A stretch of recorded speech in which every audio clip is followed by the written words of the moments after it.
to engage the youth. And I think coming up with a timeline for perhaps eventually just in terms of the fundraising piece, like if we want to submit something by what date and we need a hired person to do X, Y, and Z, then when do we need the funds by? Therefore, when do we need to do outreach? So I think that there's just some backwards planning that we have to do. I got a couple of things that we all say yes to the need assessment. We say, if you don't say yes and I say yes, please say no. So, we say the needs assessment. We want to have several needs assessments from January up through March that leads us to a larger LGBTQ education symposium for teens. And that symposium or that gathering or summit, whatever we call it, there'll be a conversation around LGBTQ and education. And then we'll also, in that, have professionals available so we can be able to match needs with actual professional ability to supply or address those needs. And if whatever that need is, professionally, what would be the best way to address it? And then we'll identify those professionals. We also need to be in the process of thinking about a champion or a principal or the executive director. It might not even be the principal, it might be the executive director, because most of these have an executive director and then the principal.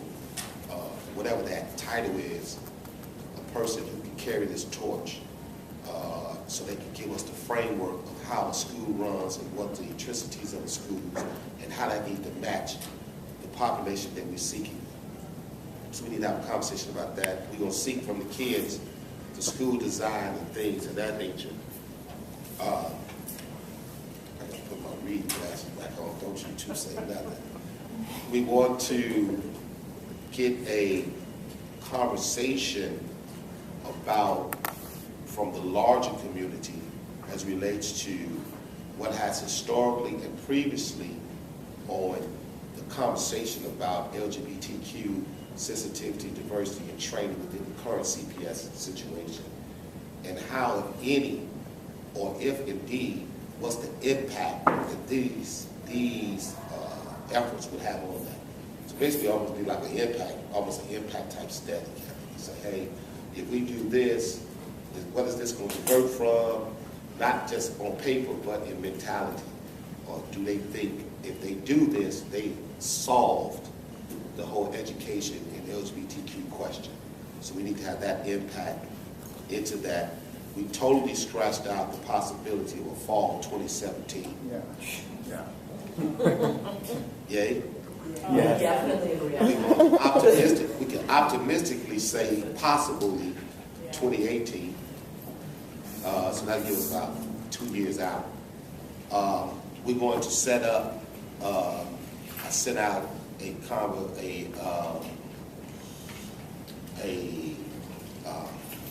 we discussed a possible visit to Milwaukee.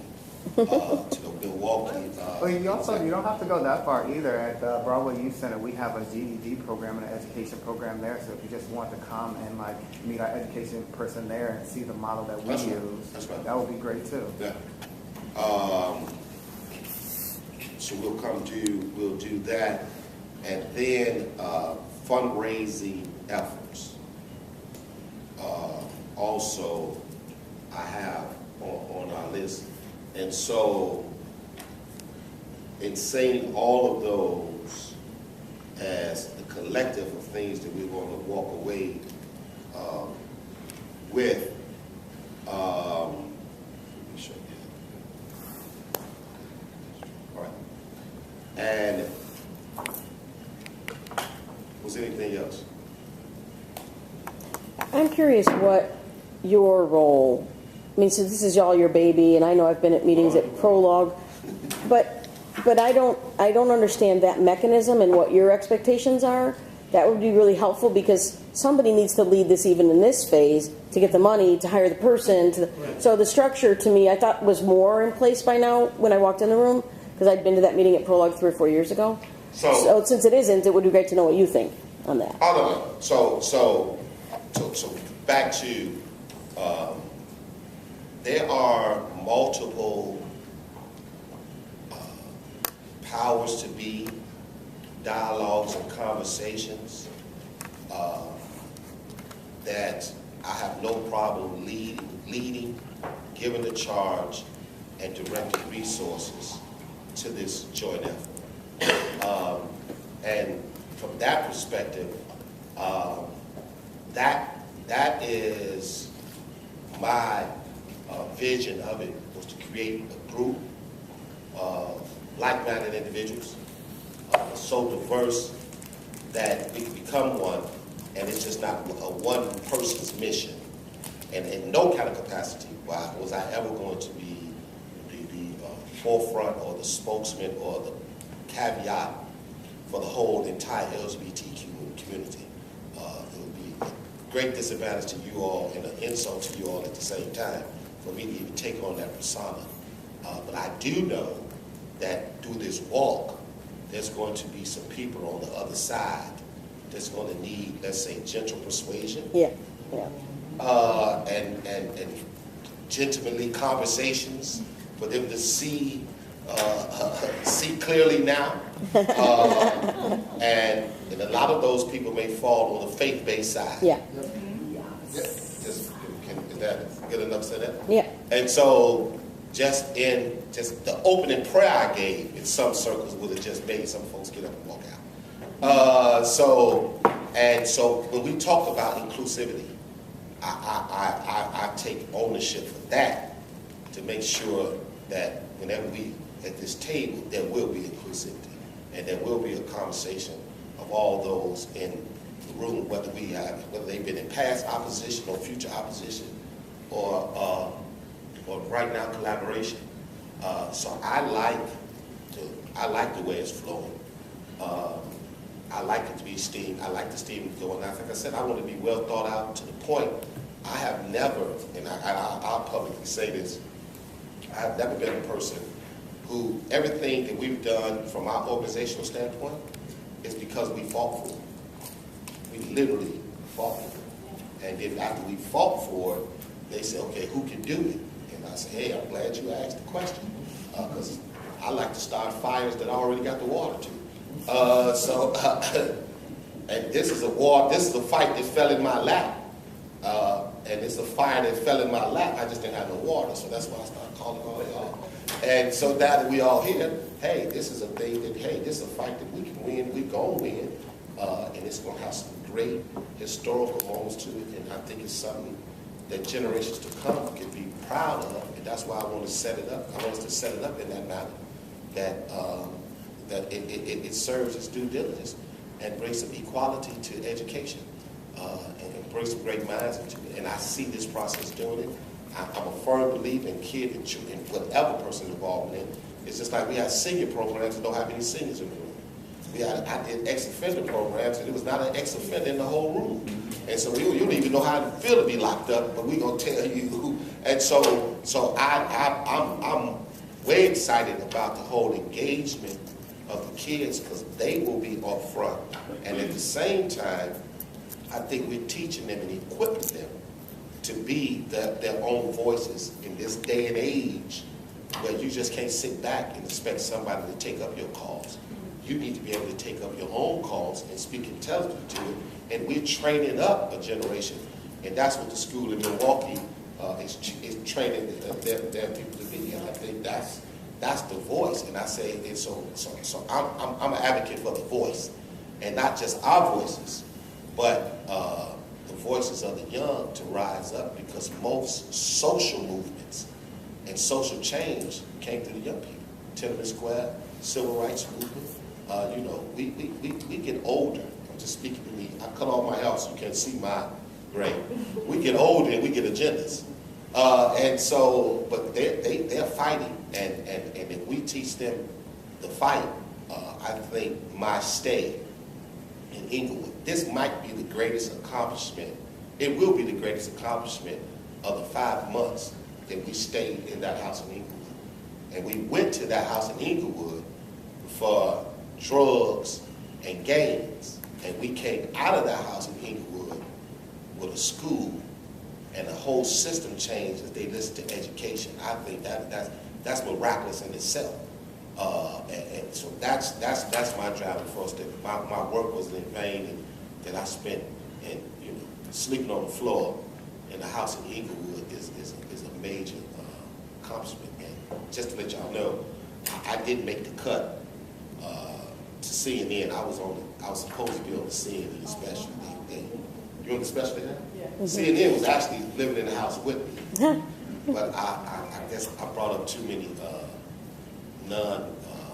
issues that was just too raw, and then they just cut me out. And I was heartbroken. I was sitting there with popcorn. I just knew I was going to be on CNN, being Anderson Cooper, and it didn't work. So I'm back to ground zero. So that's where I'm at. So I think that it definitely answers the question, because right now I don't see the capacity for our community. There's nobody like from our community institutionally that can do this, right?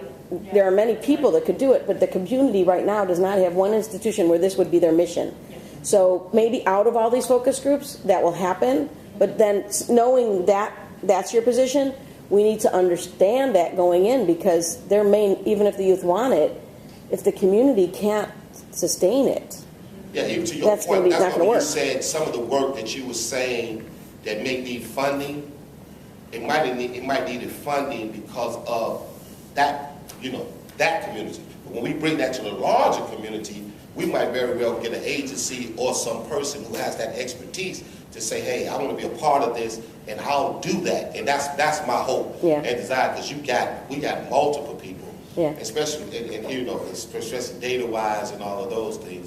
Even the University of Chicago, and we can lend to some of them. They have historically been a proponent of collecting data as relates to crime in our community. Why not can you do this on the other side and use the same data lab that they use? So those are some of the influences that I would have that conversation when I talk to the University of Chicago. Can we use those same persons? Yeah. Can you give us an intern? Can you give us a grad student to walk through this and be with this and that same? So those are the type of broader conversations that I think need to happen. Yeah, I just have a quick comment to that, Tracy. I think if we really view ourselves as partnering with the educational community in Chicago, which has a lot of fire and drive and ready to go, I mean, we double our capacity. But as a note taker, I just want to, we're like 10 minutes out, and I just want to be sure if you want to walk away from this meeting with people on committees that we have an opportunity to do that. First, Kim, first in line. But it looks like we have kind of the Youth Needs Engagement and Assessment Committee, Capacity Funding Search Committee, and then other subcommittees like Hiring Committee, who's the staff person going to be, and then that transitions to the principal or ED person, policy consideration. So any takers? Do we want to do that right now? Put some names on paper for a committee so that we can have some leadership through the holidays? The first Which one would was... you like to do? Well, Youth Needs Engagement, I've kind of heard Howard Brown folks saying, let's do that. Okay, all right. I think we'd like to be a part of that too, the 6 school.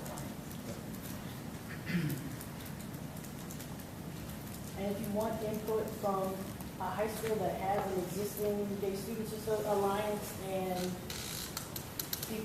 staff people that are already working in that system, I'll volunteer my sister and I'll get that name to you. She just mentioned to me that there is actually a group of people that work through CPS that are LGBT friendly and allies and supportive. And she said she has people in central office of CPS too that she can bring into conversations when it's time. Awesome. All right, so see sister on that committee. Grace Moody, there we go. So anybody else interested in working on youth needs engagement and working towards a big summit, for lack of a better word, in April? Going once, going twice. Funding, who's great at writing grants and looking for grants? Not everybody all at once. What do you think? I'll take that. Youth engagement, you're interested in youth engagement? Okay. No, funding, Say money. Bishop wants money. You He want, said you want money. money? All right. You can't be alone. Who else?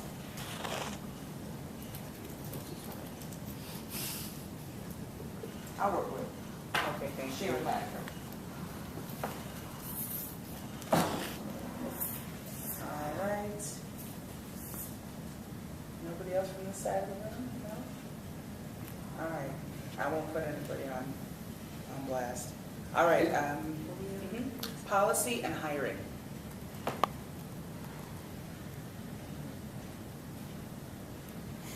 Please for I hiring. said Thank purple. you. I said purple, check the shirt in mine. There you go. Yes. I'll do that with you. Great. All right. I was hoping Jackie would do the consulting for the summit. I can't hire herself. That's what I'm saying. Yes, we'll see. All right, well, if people want to join up afterwards and not be on the spot, you're more than welcome to. Let me add one more thing to that. Who's going to capture the history of this moment? It's here, I Yeah. think. Yeah.